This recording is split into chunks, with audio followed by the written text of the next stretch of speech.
Graça e paz do nosso Senhor Salvador Jesus Cristo. Quero aqui estar cumprimentando aos gestores da Unicesumar e aos nossos mestres no curso Bacharel em Teologia. E hoje, como foi dito, vamos estar fazendo o nosso mapa, essa atividade de avaliação. Para mim é um novo desafio, estar falando em frente às câmeras. Ela, querendo ou não, ela inibe mais a gente, não é como uma plateia. Mas vamos lá, vamos estar falando hoje sobre a dádiva da salvação. Em Romanos, capítulo 8, versículo 31 ao 39, diz assim: que diremos, pois, essas coisas? Se Deus é por nós, quem será contra nós? Aquele que nem mesmo seu próprio Filho poupou, antes o entregou por todos nós. Como nós não dará também com ele todas as coisas? Quem tentará acusação contra os escolhidos de Deus? É Deus quem o justifica. Quem o condenará? Pois é Cristo quem morreu antes, quem ressuscitou dentre os mortos, o qual está à direita de Deus e também intercede por nós. Quem nos separará do amor de Cristo? A tribulação ou a angústia?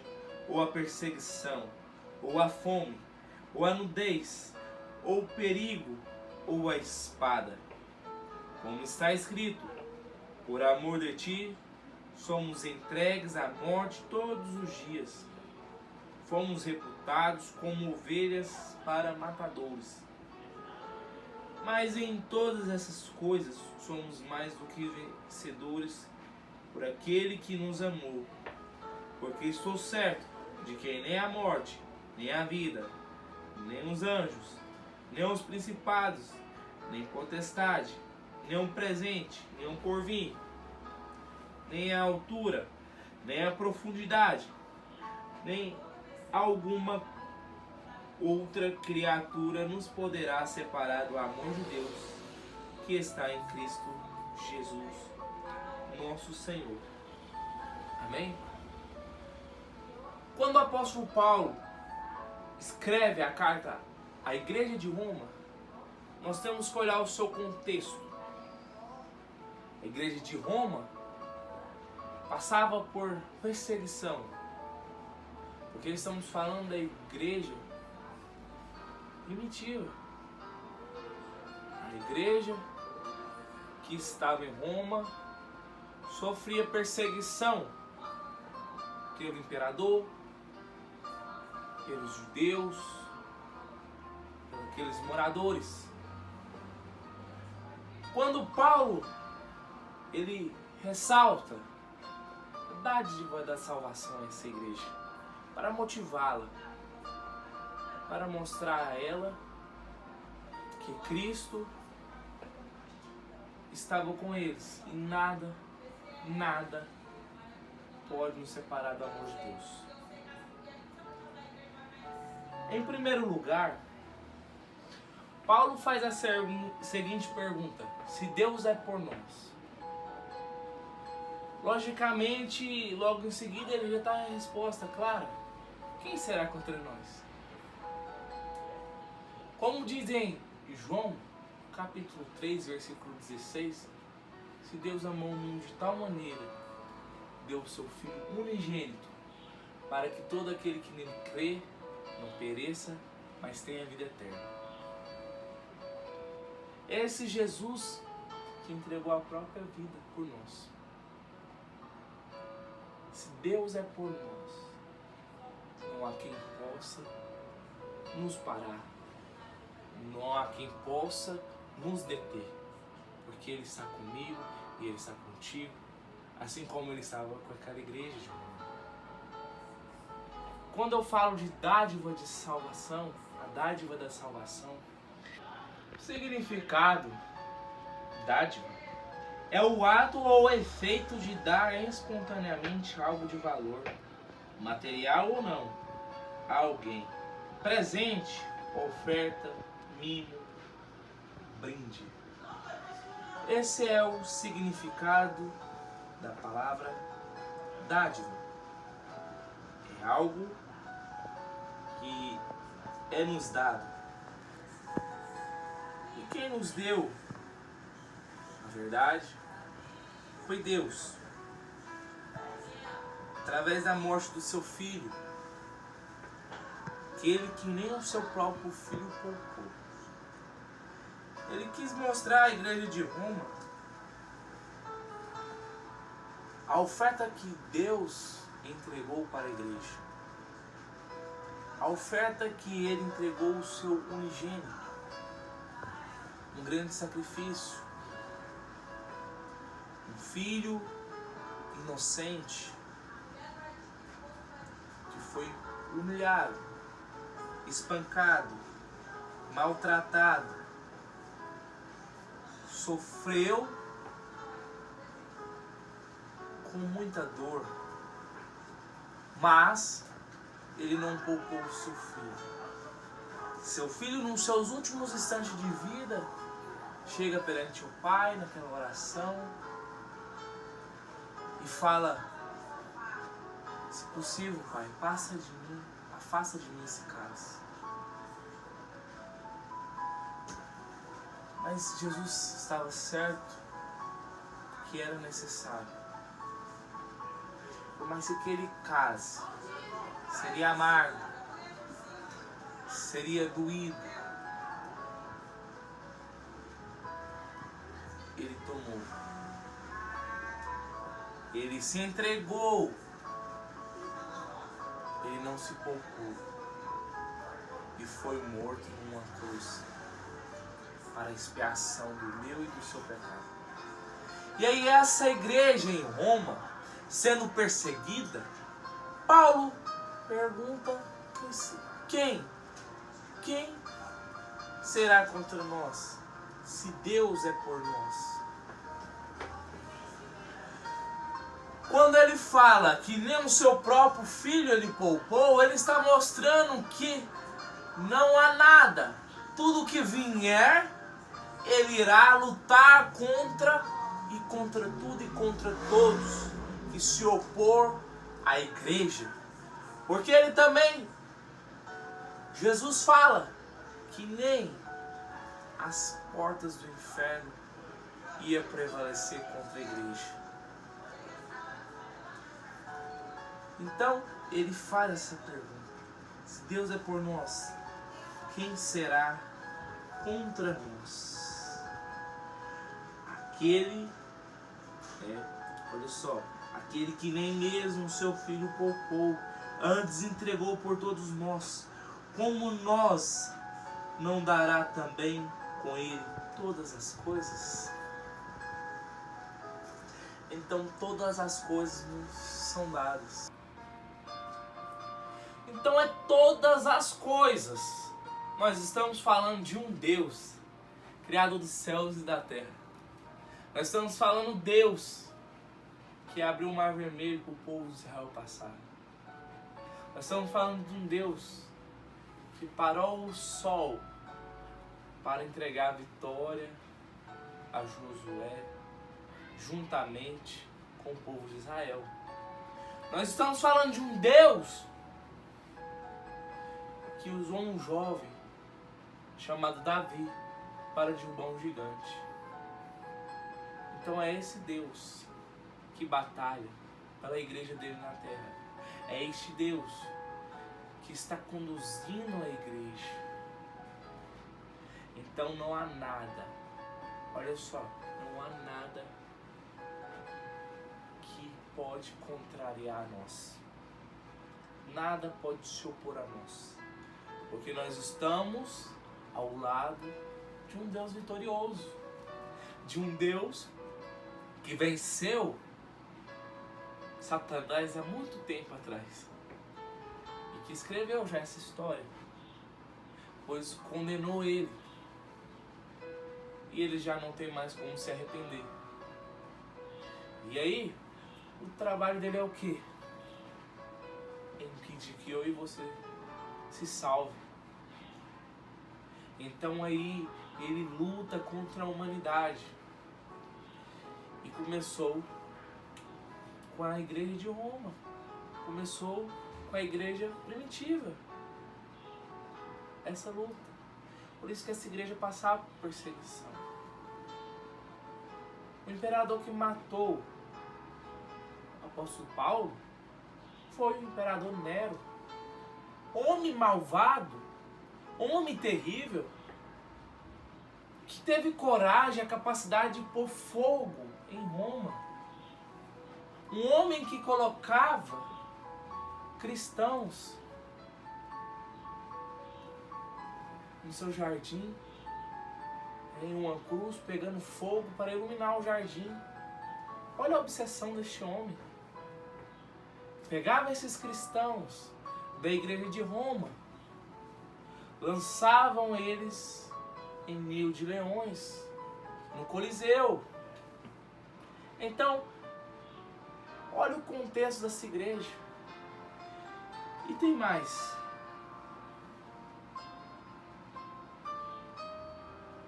Quem nos condenará? Por quê, meu querido? Ninguém pode nos condenar, a não ser aquele que se entregou por mim e por você. Então, se nós estamos com Cristo, não há quem possa nos condenar. Na passagem, em João, 1 João, capítulo 2, versículo 1, diz assim: Filhinhos meus, essas coisas vos escrevo, que não pequeis.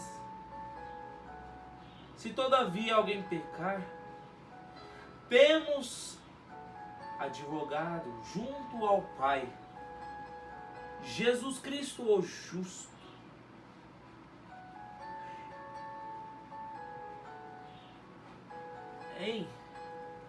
Também em Timóteo,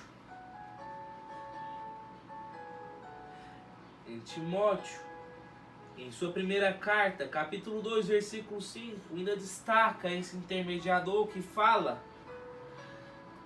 mais uma vez, esta pessoa intercessora está mediando este advogado. Diz assim: porquanto há um só Deus e um mediador entre Deus e os homens, Cristo Jesus. Quando nós estamos falando de dádiva, estamos falando da graça. A graça é o amor de Deus que salva. Quando estamos falando da graça, estamos falando de algo que não merecíamos, pois somos pecadores. Por mais que Cristo morreu na cruz, ainda a humanidade continua pecando. Quando aceita Jesus, ainda pecamos. Mas o sangue de Jesus nos justifica. E aí todas as vezes que nós prostramos diante dele, arrependemos dos nossos pecados, e ele chega diante do Pai: Pai, ele pecou, mas eu o justifico através da minha morte. Eu o justifico através do sangue que derramei na cruz por ele. Aí neste momento, o Pai pega os nossos pecados, lança ao mar do esquecimento. Então não há quem nos condene, porque Cristo nos comprou. Fomos comprados com preço de sangue. Não há quem possa nos condenar. Então, meu querido, se Cristo é por nós, ninguém pode ser contra nós. E aí, apóstolo Paulo, faz mais uma pergunta: quem nos separará do amor de Cristo? É forte essa pergunta, sabe por quê? Porque aquela igreja estava sendo reprimida, estava sendo perseguida, estava cristãos sendo mortos de todas as formas de morte, de tortura, eles passaram, mas algo acontecia. Cada sangue derramado daqueles martírios, cada cristão morto, cada sangue parecia uma semente. Uma semente que brotava e gerava mais cristão. Eles pensando, o Império Romano, juntamente com as demais perseguidores da igreja, eles pensando que ia acabar com os cristãos através da repreensão. Eles iriam parar, mas eles não pararam. Eles não pararam. A igreja crescia. Quando mais cristão morria, mais crescia. E esses cristãos não é da maneira que nós somos hoje. Hoje ser cristão, hoje muitas vezes é sinônimo de ostentação. Cristão na época da igreja de Roma não tinha status. Era uma verdadeira renúncia. Porque o Estado não os apoiava. Nada. Tudo eles tinham que abrir mão para viver esta fé incondicional em Jesus. Muitos iam morar em montanhas, afastados. Quantos cristãos que morou dentro de túneis subterrâneos por amor a este evangelho. Então, por mais que essa igreja estava sendo perseguida, eles não paravam. Sabe por quê? Porque seus perseguidores pensou que talvez torturando separaria aqueles cristãos do amor de Cristo. Eles pensaram que perseguindo eles seriam separados do amor de Cristo. Mas Paulo fala, olha só, pode ser a tribulação ou a angústia, perseguição ou fome ou nudez, ou perigo ou espada, como está escrito: por amor de ti somos entregues à morte todos os dias, fomos reputados como ovelhas matadoras. Eles estavam indo como ovelhas a matadouros. Mas Paulo, em outra passagem, fala, olha, para mim, o viver é Cristo e o morrer é lucro. Assim estavam eles. Eles estavam indo de encontro com o próprio Cristo. Como? Porque os mataram. E como Paulo diz que o morrer é lucro, é porque ele está no céu, estará descansando no paraíso juntamente com Cristo. Então, eu quero te dizer, para nós concluirmos, Paulo ele mostra para esta igreja que o maior tesouro é a dádiva da salvação. Hoje, tem várias denominações, várias placas de igreja, e muitas, por sua vez, esquecendo o maior significado de ser um cristão. Porque o maior tesouro de um cristão é a salvação. Por mais que hoje se pregue a prosperidade,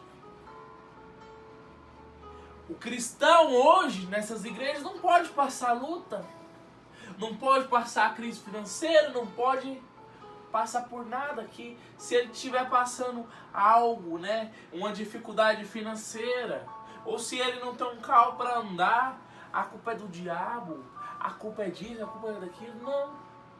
Jesus falou, no mundo tereis aflição, mas tem de bom ânimo. Eu venci. E Ele venceu por mim e por você. Ele se entregou naquela cruz para nos dar a salvação. Não é o que eles pregam. Não é o que eles pregam sobre serem ricos, sobre terem bem materiais, sobre terem mansões. Não foi para isso que Cristo morreu. Ele morreu para nos salvar. E eu quero deixar claro que através dessa mensagem nós viemos refletir e agradecer a Deus pela nossa salvação. Que Deus abençoe você. Quero falar para vocês, não foi fácil fazer esse vídeo. Quero agradecer ao Mateus que está gravando, porque quando se trata de uma gravação, pessoas conversam lá fora, carro passa, mas graças a Deus, aqui eu encerro esse vídeo agradecendo, e que Deus abençoe todos os nossos gestores da UniCesumar e os nossos mestres. Amém? Graça e paz em Cristo Jesus.